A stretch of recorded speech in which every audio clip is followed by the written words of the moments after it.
The buzzer sounded, the shot missed.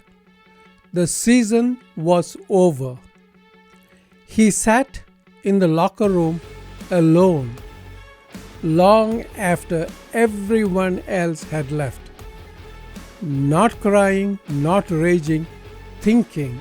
Specifically, he was thinking about every single moment of the season where he could have been better.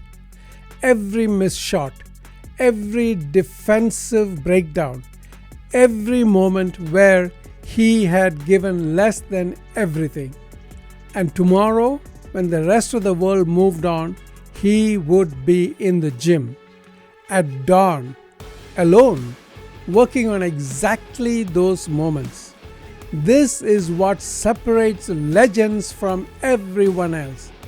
Not what they do when they win, what they do the day after they lose.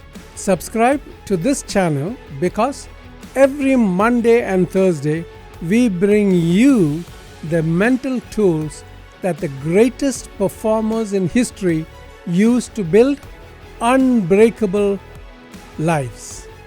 Like this video, share it. Let's talk about what happens after failure. I am Dr. TJ, a Harvard Fellowship-trained surgeon and a distinguished Toastmaster, the highest honor in Toastmasters International, earned by less than 1% of members worldwide. And everything I'm about to share with you comes from decades of real-world experience at the highest levels. Michael Jordan is widely considered the greatest basketball player who ever lived. 6 NBA championships, 6 finals MVP awards, 5 regular season MVP awards, a career that redefined what was possible on a basketball court. But here is what most people don't know about Michael Jordan. He was cut from his high school varsity basketball team. Cut. The greatest basketball player in history told he wasn't good enough at 15 years old. He went home, he cried in his room, and the next morning he was in the gym. That pattern, namely failure followed immediately by action, defined his entire career. His coach at North Carolina, Dean Smith, said Jordan was the hardest worker he had ever coached. Not the most talented, the hardest worker. Jordan himself has said, "I've missed more than 9,000 shots in my career. I've lost almost 300 games. 26 times I've been trusted to take the game-winning shot and missed." He didn't hide from those numbers. He wore them like armor. Here is what psychology tells us about failure and why most people never recover from it fully. When we fail, especially publicly, the brain treats it as a threat. The same neural pathways that respond to physical danger are activated. We experience shame, embarrassment, and the powerful urge to avoid the situation that caused the pain. Psychologists call this failure avoidance, and it is the single greatest destroyer of human potential. The person who avoids failure avoids growth, because growth only happens at the edge of your current ability, and the edge of your current ability is exactly where failure lives. Research by Carol Dweck at Stanford University identified 2 fundamentally different responses to failure. People with a fixed mindset who believe their abilities are static interpret failure as evidence of their limitations. They protect their ego by avoiding failure challenges.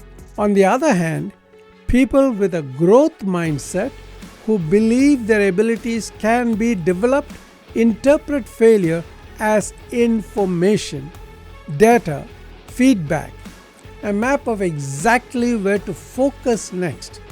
Michael Jordan had the most extreme growth mindset in the history of professional sport. Every failure was fuel, every miss was a lesson, every loss was a list of things to work on tomorrow. So, what do legends actually do differently the day after they fail? Three things. Consistent across every elite performer studied. First, they process fast and move faster. Jordan had a rule: 24 hours. You are allowed to feel the loss for 24 hours. Sit with it, be honest about it, feel it completely, and then it is over. At the 24-hour mark, the loss becomes data, not identity. Second, they get specific about what went wrong. Not I played badly, not we lost. Specifically, which moment, which decision, which habit or gap in preparation led to this outcome? Jordan watched film obsessively after losses, not to punish himself, to identify the exact moment, the precise adjustment that would make tomorrow different. Third, they take one action immediately. Not a plan, not a promise, an action.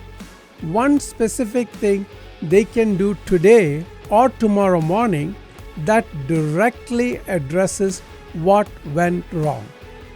The action breaks the paralysis.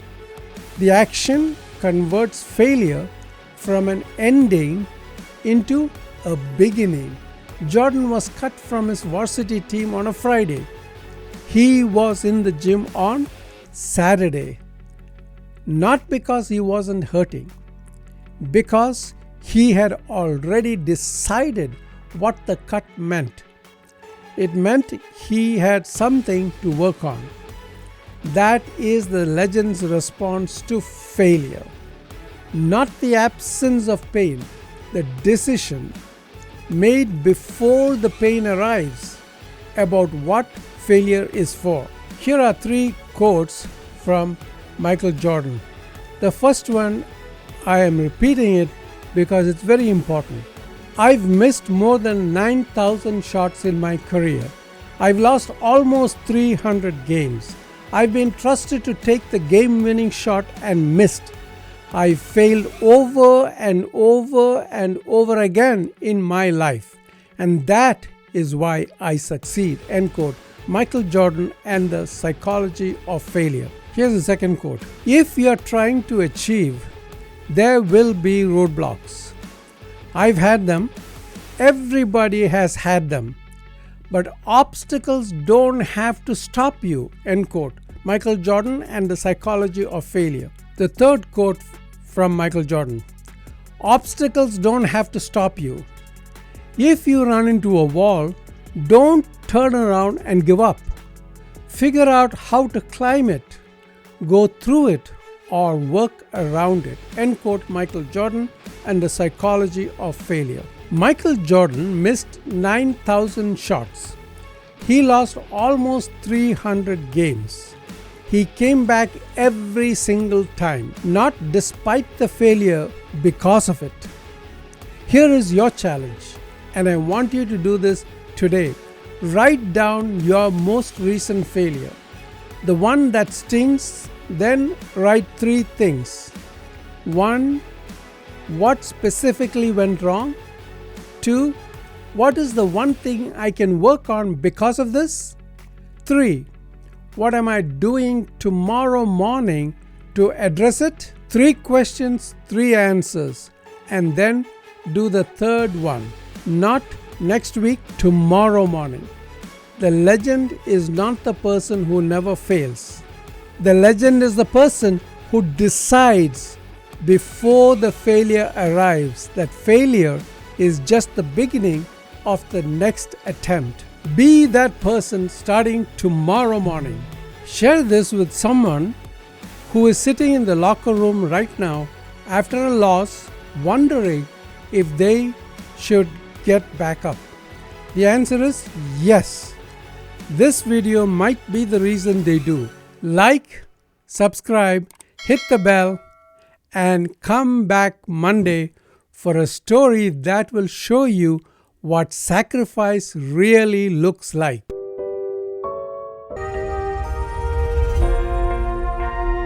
You are unstoppable.